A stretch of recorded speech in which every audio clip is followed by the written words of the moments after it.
பிரியமானவர்களே, இயேசுவின் நாமத்தில் நான் உங்களை வாழ்த்துகிறேன். ஆண்டவர் இயேசு இன்றைக்கு உங்களுக்கு ஒரு அற்புதம் செய்ய போகிறார். அந்த அற்புதத்தை நீங்க பார்க்க போறீங்க, பெற்றுக்கொள்ள போறீங்க, அனுபவிக்க போறீங்க. உங்களுக்கு ஒரு அற்புதம் தேவைதானே?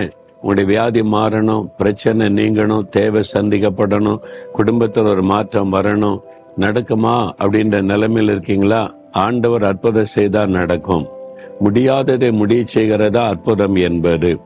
ஆண்டவர் என்ன சொல்றாருன்னா, 103 சங்கீதம் 3 அவர் உன் அக்கிரமங்களை எல்லாம் மன்னித்து உன் நோய்களை எல்லாம் குணமாக்குகிறார். பாவத்தை மன்னித்து வியாதியை குணமாக்குகிறார். சமீபத்திலே ஒரு தேவனுடைய பிள்ளை அவனுடைய தகப்பனாருடைய சாட்சியை சொல்லிக் கொண்டிருந்தார்கள். ஒரு இந்து குடும்பத்தை சார்ந்தவர், ரொம்ப பக்தியா இருந்தவர். ஆனால் திருமணமானது ஒரு கிறிஸ்தவ பெண்ணை திருமணம் செய்யக்கூடிய சூழ்நிலை வந்தது. அவருடைய மனைவி ஜெபம் பண்ணுவாங்க, ஆண்டவரை பற்றிக் கொள்ளுவாங்க.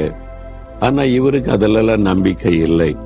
ஆனா ஒரு சமயம் ஒரு கொடிய வியாதி அவரை தாக்கினது. வியாதியினாலே பாதிக்கப்பட்டு மிகவும் கஷ்டப்பட்டார். சொந்த குடும்பத்தாரே எவ்வளவு நாள் இவனை கவனிக்கிறதுன்னு ஒதுக்கிட்டாங்க. அதனால தன் மனைவியோடு தனியாய் வசிக்கிற சூழ்நிலை.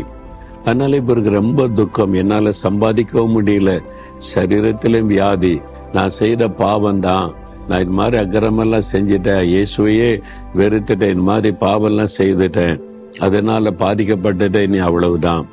அதனால அவர் என்ன பண்ணினார், வேதனை தாங்க முடியல, வியாதி ஒரு பக்கம், வேதனை ஒரு பக்கம்.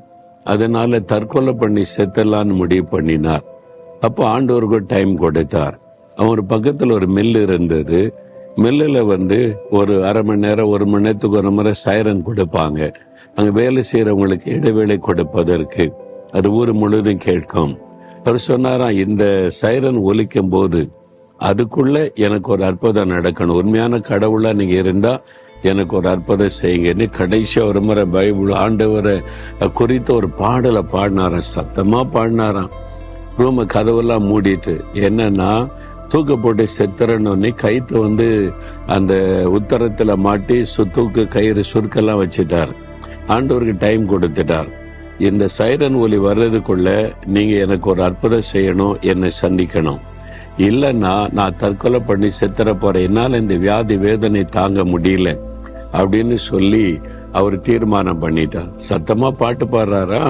அவருடைய மனைவிக்கு வெளியிலிருந்து சந்தோஷ, கணவர் மன திரும்பிட்டாரு அப்படின்னு சொல்லிட்டு. ஆனா இவர் கடைசியா ஒரு முறை பாட்டு பாடுறாராம்.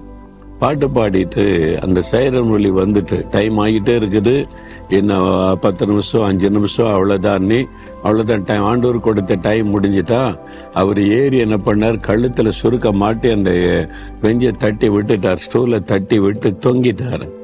திடீர்னு பார்த்தா அந்த கயிறு அருந்து கீழே விழுந்தா ஒரு கரம் அவரை தொட்டது. அப்படியே தொட்டு ஒரு கரம் வைக்கப்படுவதை பார்க்க அந்த கை முன்னால வந்தபோது பார்த்தா அது ரத்தம் தோய்ந்த கை, காயப்பட்ட ரத்தம் அடிக்கிற கை.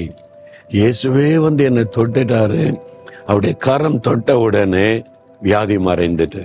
அப்ப ஆண்டவர் சொன்னார் இதே வார்த்தை, உன் பாவங்களை நான் மன்னித்தேன், உன் வியாதியை நான் குணமாக்கினேன். அவ்வளவுதான் சொன்னார். பாருங்க, வியாதி போய்விட்டது, நல்ல சுகம். கழுத்துல அந்த கயிறு இருக்குது, தூக்குகையில தொங்கினது அருந்து விழுந்ததில்ல, ஆண்டவர் கட் பண்ணி விட்டுட்டார் அவரை காப்பாற்ற. அவருடைய தழும்புள்ள கரத்தினால் தொட்டார், அவருடைய தொடுதலை உணர்ந்தார். இப்போ வெளியில ஓடி வர்றார், இயேசுவை பார்த்தேன், இயேசுவே என்னை தொட்டார், என் பாவத்தை மன்னிச்சார், சுகமாக்கிட்டார்னாரு. அற்புதமான மாற்றம். அந்த இயேசுவுக்கு ஊழியம் செய்கிற ஊழியக்காரராய் மாறி அவர் மூலமா ஆயிரக்கணக்கான மக்கள் ரட்சிக்கப்பட்டாங்க, சுகம் பெற்றாங்க, விடுதலை அடைந்தாங்க. பாத்தீங்களா, இயேசு நம்முடைய பாவங்களை மன்னித்து நோய்களை குணமாக்குகிறவர்.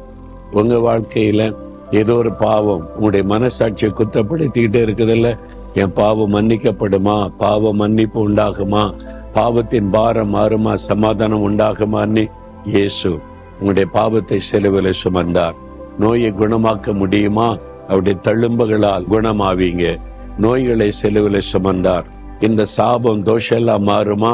உங்களுக்காக சிலுவையில சாபமானார். விசுவாசத்தோட சொல்லுங்க, இயேசுவே என் பாவத்தை மன்னித்து என் நோய்களை குணமாக்குவேன்னு சொல்லி இருக்கிறீங்க, எனக்கு செய்யுங்க. அப்படி இதயத்துல கை வைங்க. மகளை கை வைங்க, மகனை கை வைங்க.